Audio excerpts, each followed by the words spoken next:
ইব্রাহিম আলাইহিস সালামের পুত্র হযরত ইসমাঈল আলাইহিস সালামকে আল্লাহ পাক রব্বুল আলামিন দুনিয়া জমিনে পাঠানোর আগে মা হাজেরা আলাইহিস সালাম এবং ইব্রাহিম আলাইহিস সালাম দীর্ঘদিন কান্নাকাটি করার পর আল্লাহ পাক রব্বুল আলামিনের দরবারে যখন মা হাজেরা আল্লাহ পাক রব্বুল আলামিনের কাছে কান্না করে বলেন, আল্লাহ আমাকে একটি সন্তান দাও, যেই সন্তানটা ধৈর্যশীল হবে, এই সন্তানটা আপনি আল্লাহ পাক রব্বুল আলামিনের অনুগত্যে থাকবে। হযরত ইব্রাহিম আলাইহিস সালাম ঠিক তেমনিভাবে আল্লাহ পাক রব্বুল আলামিনের দরবারে প্রার্থনা করেন। আল্লাহ পাক রব্বুল আলামিন যখন ইব্রাহিম আলাইহিস সালামের বয়স 86 বছর হয়ে গেল, সেই 86 বছর বয়সে বুড়ো বয়সে আল্লাহ পাক রব্বুল আলামিন হযরত ইব্রাহিম আলাইহিস সালামকে মা হাজেরা আলাইহিস সালামের গর্ভের মধ্যে ঔরসের মধ্যে এক সন্তান দিলেন, যে সন্তানটার নাম হলো হযরত ইসমাঈল। সুবহানাল্লাহ।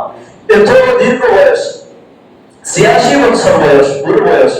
আমরা যারা আখেরি নবীর উম্মত, আপনার আমার হায়াত 100 বছরের উপরে যায় না, কিন্তু ইব্রাহিম আলাইহিস সালাম এত লম্বা বয়সে, শেষ বয়সে মৃত্যুর সূচনা লগ্নে যে যখন মৃত্যুবরণ করার সময় আসছে, তখনই আল্লাহ পাক রব্বুল আলামিন হযরত ইব্রাহিম আলাইহিস সালামকে পুত্র দিলেন, যার নাম রাখা হয়েছিল ইসমাঈল আলাইহিস সালাম। সেই ইসমাঈল আলাইহিস সালামকে আল্লাহ পাক রব্বুল আলামিন ইব্রাহিম খলিলুল্লাহকে বললেন, আমার খলিল, আপনি ইব্রাহিমকে আমি দুনিয়া জমিনে পাঠানোর পর থেকে আমি একের পর একটা পরীক্ষা দিচ্ছি।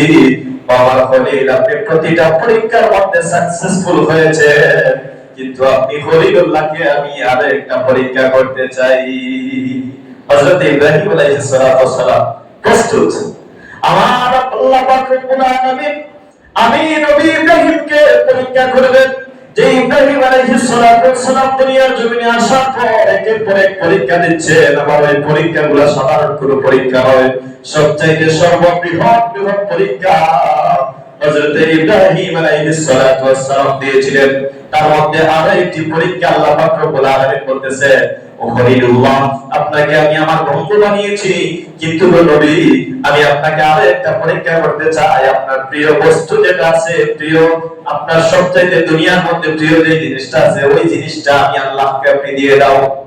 আল্লাহ পাক রব্বুল আলামিন ইব্রাহিম নবী যখন ঘুমাচ্ছেন, ইব্রাহিম আলাইহিস সালাম ঘুমের মধ্যে আছে, এই সময় আল্লাহ পাক রব্বুল আলামিন ইব্রাহিম নবীকে স্বপ্নের মধ্যে দেখালেন, ও নবী ইব্রাহিম, আপনার প্রিয় জিনিসটা আমি আল্লাহ পাক রব্বুল আলামিনের রাস্তায় আপনি কুরবান করে দাও।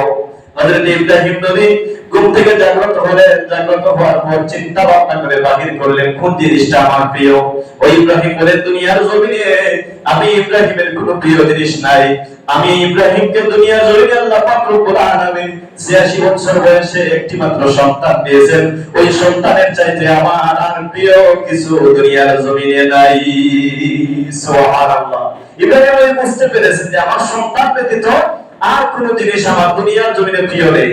হযরত ইব্রাহিম আলাইহিস সালাম হযরত ইসমাঈল আলাইহিস সালামের কাছে, পুত্রের কাছে যখন ইসমাঈল আলাইহিস সালাম পিতার সাথে হাঁটার বয়স হয়েছে, চলাফেরা করার বয়স হয়েছে, ঠিক সময়ে আল্লাহ পাক রব্বুল আলামিন ইব্রাহিমকে বলেন, ইব্রাহিম, তুমি তোমার পুত্র ইসমাঈল আলাইহিস সালামকে আমার রাস্তায় কুরবান করে দাও। হযরত ইসমাঈলকে হযরত ইব্রাহিম আলাইহিস সালাম বলতেছেন, বাবা, আমি আজকে রাতে স্বপ্নে দেখেছি তুমি ইসমাঈলকে আমি কুরবানি করতেছি। ইসমাঈল নবী বলেন, ও আমার বাবা, আল্লাহ পাক রব্বুল আলামিন তোমাকে বুড়ো বয়সে আমি সন্তানকে দান করেছিলেন, কিন্তু ওই যেই রব আমি সন্তানকে দান করেছিলেন, ওই রব যদি চান তাহলে আমি সন্তানও প্রস্তুত আছি, আপনি আমাকে কুরবান করে ফেলুন। ইব্রাহিম নবী বলতেছেন, সন্তান আমার, আমি তোমার সাথে পরামর্শ করতে চাই, কারণ তুমি সন্তান যদি অমত পেশ করো। হযরত ইব্রাহিম আলাইহিস সালাম বলেন, বাবা, আল্লাহ পাক রব্বুল আলামিন যদি চান তাহলে আমি সন্তানকে আপনি ধৈর্যশীলদের কাতারের মধ্যে পাবেন। আপনি আমাকে জিজ্ঞেস করতে হবে না, আপনাকে যেই জায়গার মধ্যে আল্লাহ পাক রব্বুল আলামিন বলেছেন নিয়ে কুরবানি করার জন্য, আপনি সেই জায়গার মধ্যে আমাকে নিয়ে যান। সন্তান আর বাবার মধ্যে কথাবার্তা হচ্ছে, সন্তান রাজি হয়ে গেছেন, বাবাও রাজি হয়ে গেছে। আর নবী আম্বিয়া ইকরামদেরকে আল্লাহ পাক রব্বুল আলামিন স্বপ্নের মধ্যে যে জিনিস দেখান সেটা হয় ওহী, এটা সত্য। তাদেরকে শয়তান কখনো ঘুমের মধ্যে ভুল স্বপ্ন দেখাতে পারে না, কারণ আল্লাহ পাক রব্বুল আলামিন ওই নবীদেরকে স্বপ্নের মাধ্যমে সত্য স্বপ্ন দেখিয়ে থাকেন। ইব্রাহিম আলাইহিস সালাতু ওয়াস সালাম মিনার মধ্যে নিয়ে যাচ্ছেন সন্তানকে, মা হাজেরা আলাইহিস সালাতু ওয়াস সালাম সন্তানকে সাজিয়ে গুলিয়ে দিচ্ছেন। আর ইব্রাহিম আলাইহিস সালাতু ওয়াস সালাম যখন ইসমাঈল আলাইহিস সালাতু ওয়াস সালামকে কুরবানি করার জন্য ওই মিনা পাহাড়ের মধ্যে নিয়ে গেলেন, নিয়ে যাওয়ার পর শয়তান একবার করে তিনবার ইব্রাহিম আলাইহিস সালাতু ওয়াস সালামকে বাধা দেওয়ার জন্য তৈরি হয়েছিল, কিন্তু ইব্রাহিম আলাইহিস সালাতু ওয়াস সালাম প্রতিটা বার শয়তানের গায়ের মধ্যে দূর থেকে সাতবার করে তিনবার ইব্রাহিম আলাইহিস সালাতু ওয়াস সালাম পাথর নিক্ষেপ করেছিলেন, শয়তানকে প্রতিহত করেছিলেন। যখন ইব্রাহিম আলাইহিস সালাতু ওয়াস সালাম তার সন্তান হযরত ইসমাঈল আলাইহিস সালাতু ওয়াস সালামকে জবাই করার সময় হয়েছে, উনি দাঁড়ালো ছুরি নিয়েছেন। সন্তান ইসমাঈল আলাইহিস সালাতু ওয়াস সালাম বলতেছেন, বাবা ছুরিটা ভালো করে দাঁড় করে নাও, কারণ আমি সন্তান মৃত্যু যন্ত্রণাটা বড় কঠিন, ওই সময় হয়তো আমি সন্তান চাটাচুটি করতে পারি। বাবা আমাকে যখন আপনি জবাই করবেন, জবাই করার সময় আমার মুখটা আপনি নিচের দিকে দাবিয়ে দিবেন, আমার চেহারা যদি আপনি বাবার চোখের মধ্যে পড়ে, তাহলে আপনি বাবা আমি সন্তানের চেহারার দিকে তাকানোর পর আমি সন্তানের গলার মধ্যে ছুরি চালানোর আপনার না, আপনার অন্তরটা কেঁপে উঠবে। ইব্রাহিম আলাইহিস সালামকে ইসমাঈল আলাইহিস সালাম বলতেছেন, বাবা আমার নাকে মুখে আমার চেহারার মধ্যে আপনি বাবা কত মায়া দিয়েছিলেন, কত সুমা দিয়েছিলেন, আমি সন্তানকে কত আদর করেছিলেন, আমি সন্তানকে মুখে তুলে কত খাবার খাইয়েছিলেন, কিন্তু বাবা আমার ওই চেহারার দিকে যদি আপনি তাকান তাহলে হয়তো আল্লাহর সান্নিধ্য আপনি লাভ করতে পারবেন না। বাবা আমার চেহারাটা আপনি পিছনের দিকে দিবেন, আর দেওয়ার পর আপনি কোনো কিছু মনের মধ্যে না এনে আমি সন্তানের গলার মধ্যে দাঁড়ানো অস্ত্র দিয়ে আপনি ছুরি দিয়ে আমার গলাটা কেটে ফেলবেন। ইব্রাহিম আলাইহিস সালাতু ওয়াস সালাম ভাবতেছেন, সন্তান বুঝি এত করে বলতেছে, আমার সন্তান তার কুরবানি হওয়ার জন্য, আল্লাহর রাস্তায় কুরবানি হওয়ার জন্য এতই প্রস্তুত। সন্তান বলতেছে, বাবা আমার গায়ের মধ্যে যে পোশাক দেখতেছেন, ওই পোশাকটা যদি আপনার দয়া হয়, আমার মায়ের কাছে আপনার যদি ইচ্ছা হয়, আমার মায়ের কাছে ওই পোশাকটা পৌঁছে দিও। বাবা বলতেছে, ঠিক আছে সন্তান। হযরত ইসমাঈল আলাইহিস সালাতু ওয়াস সালামের গলার মধ্যে বাবা ছুরি ধরেছেন। তার সাথে সাথে ইব্রাহিম আলাইহিস সালাতু ওয়াস সালাম আকাশ থেকে এসেছেন, এসে বলতেছেন, ও ইব্রাহিম আলাইহিস সালাতু ওয়াস সালাম আপনি কি সত্যি সত্যি আপনার সন্তানকে কুরবানি করতেছেন? শয়তান এসে সেদিকে বাধা দিচ্ছে, আপনি সত্যি সত্যি আপনার সন্তানকে কুরবানি করতেছেন?